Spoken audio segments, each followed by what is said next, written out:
Iran Israel America की जंग 19वें दिन पहुंच गई है और ईरान में अब ट्रंप फंसे हैं और इसीलिए वो अपना वर्ल्ड वॉर वाला कानून वापस ले रहे हैं। लेकिन सवाल ये कि क्यों वापस ले रहे हैं? 100 साल पुराना जोन्स एक्ट आखिर है क्या जिसे अब अमेरिका वापस ले रहा है? नमस्कार, आप देख रहे हैं न्यूज़ 18 का डिजिटल प्लेटफॉर्म। मैं हूं आपके साथ श्रुति श्रीवास्तव। ईरान के साथ जारी युद्ध और स्ट्रेट ऑफ होर्मुज में बाधा डालने की वजह से दुनिया के तेल बाजारों में उथल पुथल मची हुई है।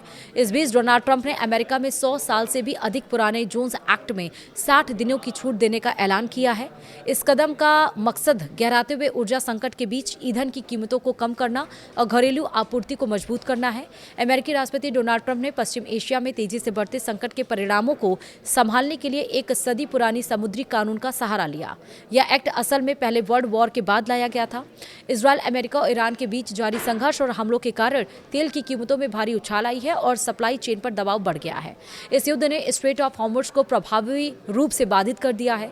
यह एक ऐसा रणनीतिक मार्ग है जहां से दुनिया के कुल तेल और लिक्विड नेचुरल गैस यानी कि LNG का लगभग 20% हिस्सा होकर गुजरता है। वाशिंगटन ने बुधवार को जोन्स एक्ट में अस्थायी छूट की घोषणा की है।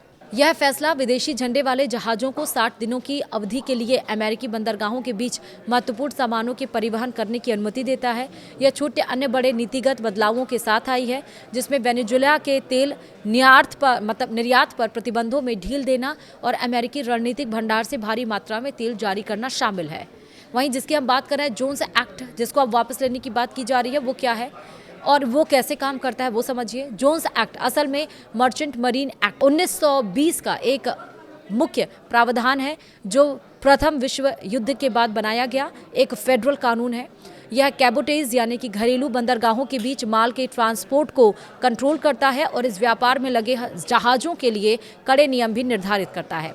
इस कानून के तहत अमेरिका के अंदर किन्हीं भी दो जगहों के बीच माल ले जाने वाले जहाज को 4 मुख्य शर्तें पूरी करनी होती हैं। जहाज का निर्माण अमेरिकी शिपयार्ड में होना चाहिए, वह अमेरिका झंडे के तहत रजिस्टर्ड होना चाहिए, जहाज का स्वामित्व ऐसी कंपनी के पास होना चाहिए जिसमें कम से कम 75% हिस्सेदारी हो अमेरिकी नागरिकों की हो, और जहाज पर काम करने वाला स्टाफ मुख्य रूप से अमेरिकी नागरिक या स्थायी निवासी होना चाहिए। ये प्रावधान घरेलू समुद्री परिवहन को केवल अमेरिकी जहाज़ों के एक छोटे बेड़े तक सीमित कर देते हैं, जिसे विदेशी निर्मित या विदेशी संचालित जहाज इस व्यापार से बाहर हो जाते हैं। प्रथम विश्व युद्ध के बाद यह कानून आखिर क्यों लाया गया? दरअसल दुनिया में 1914 से लेकर 1918 के दरमियान हुए पहले विश्व युद्ध के बाद अमेरिकी नीति निर्यात यह सुनिश्चित करना चाहते थे कि भविष्य के युद्धों में देश किसी भी विदेशी शिपिंग पर निर्भर न रहे।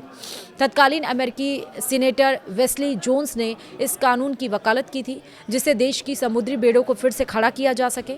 इसका मकसद युद्ध के समय सैन्य अभियानों और आपूर्ति सीरीज के लिए जहाज़ों और प्रशिक्षित कार्मिकों की उपलब्धता की गारंटी देना था। अब सवाल ये कि ट्रंप ने जोन्स एक्ट में छूट क्यों दी?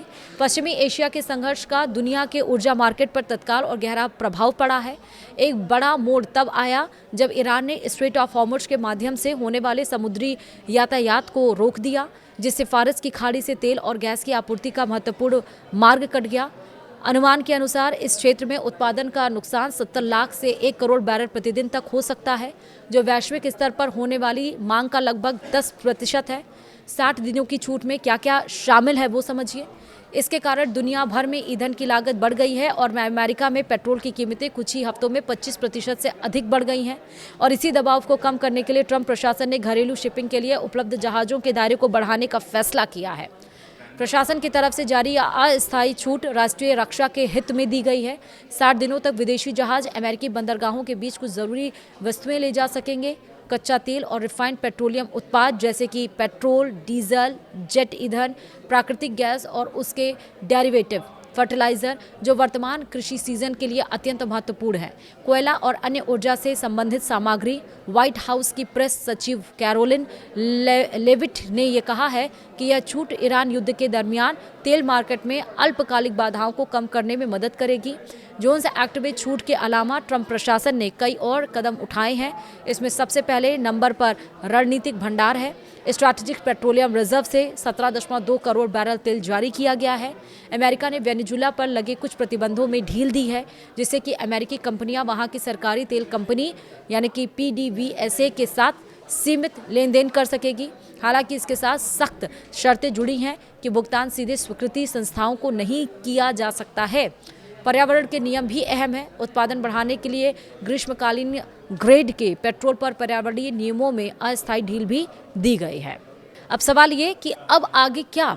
इतने सारे हस्तक्षेपों के बावजूद ऊर्जा बाजारों में भारी अस्थिरता बनी हुई है। आपूर्ति में व्यवधान के कारण तेल की कीमतें बढ़ रही हैं और फ्यूचर मार्केट में अनिश्चितता का माहौल है। हालांकि इराक और लीबिया जैसे देशों से तेल की आपूर्ति बहाल करने के कुछ प्रयास सफल रहे हैं, लेकिन वैश्विक ऊर्जा जो आपूर्ति में स्ट्रेट ऑफ हॉर्मुज की केंद्रीय भूमिका के कारण खाड़ी में पैदा हुए रुकावट की पूरी तरह भरपाई करना फिलहाल मुश्किल नजर आ रहा है। वीडियो में इतना ही। नमस्कार।